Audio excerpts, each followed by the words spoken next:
At buti okay ka na, di ba? Napanood ko ba dito? Oo eh. As a basketball player. As a basketball It player. was an ACL tear.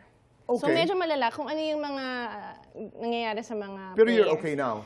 I do therapy. I may need surgery, to be honest. So, medyo, ano lang, dahil nga meron kaming scoliosis sa pamilya, as you know, palagi kami As I nagpapatherapy. very well know. Opo. So, yung therapy, kasama yun sa buhay namin. So, I do 6 machines, tapos may mga exercise with a band every day para, baka hindi na kailangan ng surgery, pero... Huwag naman sana. Saan nangyari?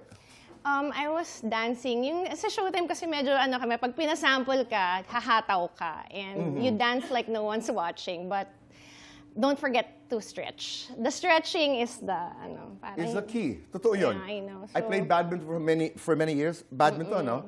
Hanggang dumating yung point na hindi na ako nag-stretch because I got so used to playing, now I'm suffering.